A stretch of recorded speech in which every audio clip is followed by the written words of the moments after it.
Par son étendue, sa position géographique, la région de l'extrême nord fait face à diverses formes de menaces. L'instabilité climatique, les attaques de Boko Haram, la détérioration des sols, l'urbanisation anarchique et l'apparition d'une frange de la population sans emploi pouvant s'orienter vers des activités illicites. L'élevage et l'agriculture contribuent tout de même à la sécurité alimentaire de la zone, à la création de richesses et d'emplois, à la paix sociale dans un environnement difficile. Par diverses politiques publiques, le gouvernement, ses partenaires techniques et financiers se donnent des moyens pour garantir la protection des communautés vulnérables et s'assurer que la réponse des forces de sécurité face à l'aggravation de la violence est respectueuse des droits humains. Le gouvernement et les partenaires au développement assurent l'accompagnement des collectivités territoriales décentralisées, notamment les communes dans leur rôle d'animation locale grâce à la création d'institutions de concertation solides, des initiatives de développement communautaire qui réduisent l'état de la pauvreté dans la région. C'est dans cet esprit qu'il faut comprendre le partenariat entre le PNDP, Programme national de développement participatif, outil d'appui à la décentralisation, et l'AFD, l'Agence française de développement. Les deux entités sont engagées dans le projet de réhabilitation du tronçon de route Guinadji-Dargala. Un tronçon long de 25 km, identifié par le syndicat des communes du Diamaré comme étant une piste de sortie du bassin de production du sorgho et des oignons dans les communes de Marwatou, Bogo et Dargala. Le chantier, en cours d'exécution, a reçu il y a quelques jours la visite de l'ambassadeur de France au Cameroun, avec à ses côtés le directeur de l'AFD, Benoît Albert, et Marie-Madeleine Nga, le coordonnateur national du PNDP. Il est question ici de la construction des ouvrages de franchissement et d'assainissement des travaux de chaussée. Les travaux consistent, en fait, l'ensemble des travaux nous amène à avoir une amélioration sur la qualité des services de la chaussée. Nous avons des travaux de mise en forme, nous avons des travaux de rechargement provenant d'emprunt et nous avons également la construction des ouvrages de franchissement. Et pour la seconde section, nous avons une digue route à remettre en place et un dallo multiple comme grand ouvrage de franchissement sur un maillot de 110 mètres linéaires. Cette route, en cours de viabilisation, traverse bien évidemment un bassin de population de près de 26 000 habitants. Et c'est une route qui est viabilisée sur 26 km grâce à un financement de l'Agence française de développement, mis en œuvre dans le cadre du C2D avec le PNDP. Et c'est très important de pouvoir rendre service aux populations parce qu'en période de pluie, cette route est inondée. Les populations sont obligées de se déplacer, voire se déplacer en pirogue. Elles ne peuvent pas avoir accès au marché, aux services médicaux, au cas d'urgence, au travail. Donc voilà, nous sommes très fiers d'avoir contribué à améliorer le quotidien de ces environ un peu moins de 30 000 personnes. Et c'est un chantier qui aura mobilisé également 200 personnes, qui aura donné du travail à 200 personnes. Et donc voilà, un exemple concret de la contribution de la France au développement de cette région de l'extrême nord, à la fois en secours aux populations et puis bien entendu en matière d'emploi, puisqu'il s'agit de former et d'améliorer la productivité de tous ceux qui travaillent sur ce grand chantier. Le micro-projet de réhabilitation de la route Magouma-Guinadji est financé par le 11e FED, entendez, Fonds européen de développement, délégué à la gestion de l'Agence française de développement dans le cadre du volet agro-pastoral du PNDP. Nous sommes actuellement à un avancement des travaux de 25%. Oui. Nous avons commencé le 2 mai. Nous avons un délai contractuel de 120 jours calendaires. Ok. Voilà. Jusqu'ici, quelles sont les difficultés que vous rencontrez? Les difficultés que nous rencontrons, la première difficulté est que la période de choix pour la mise en œuvre ou l'exécution de ces travaux n'a pas été bien située parce que les travaux ont été arrêtés à leur départ pendant le début de la saison des pluies.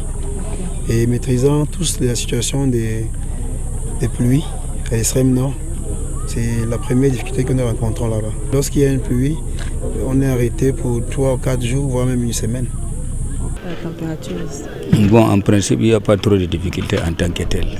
Les difficultés que j'ai le problème de transport des moellons. Parce que si à côté, il n'y en a pas les moellons. Donc il faut que je parte à Maroua, à 35 km de Maroua, pour me ravitailler.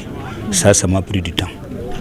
Voilà. En ce qui concerne le sol, il n'y a pas de problème en tant que tel. Mais vous tirez quand même, vous avez quand même pu tirer des bénéfices dans cette affaire. Bon, bénéfice ou pas bénéfice, vous savez, une entreprise, le bénéfice de l'entreprise, c'est le PV de réception. C'est ça le bénéfice de l'entreprise. Donc vous ne pouvez pas encore évaluer le... La France, partenaire au projet, veille tout au moins à ce que l'exécution des travaux soit conforme au plan communal de développement, reflet des besoins réels des populations. On essaye de faire en sorte que tout se passe bien. On est allé voir, on s'est rendu compte qu'il y avait quand même des choses qui n'étaient pas au rendez-vous et on veut d'abord que les projets qu'on a lancés marchent bien, qu'ils soient terminés dans les délais, qu'il n'y ait pas de malfaçon. C'est la première chose. La deuxième chose, c'est de faire en sorte que ces chantiers, ces projets répondent aux besoins des populations. Parce qu'on est sur le terrain et je veux m'assurer que ce sont des demandes qui sont exprimées par les populations dans le cadre d'un dialogue entre l'Agence française de développement et tous ceux qui participent à cela, le PNDP, C2D, les autorités locales. Et une fois qu'on sera assuré que ça répond aux demandes, ça répond à un besoin, que ce besoin est satisfait, que tout est fait dans les délais, mais que ce soit fait à des standards exigeants, pas à la va-vite. Une fois qu'on aura vu tout ça, on en tirera les conséquences et on verra ce qu'on peut faire pour la suite. Donc il ne faut pas mettre la charrue avant les bœufs. Il faut d'abord s'assurer que ce qu'on fait est fait dans de bonnes conditions, répond à de bons besoins, ce sont des projets de qualité et ensuite on passera aux étapes supérieures et on s'assurera qu'on pourra poursuivre les chantiers. Mais il ne s'agit pas non plus de multiplier des chantiers dans tous les sens, ouvrir, pas avoir de contrôle, pas être sûr que ça répond à des demandes.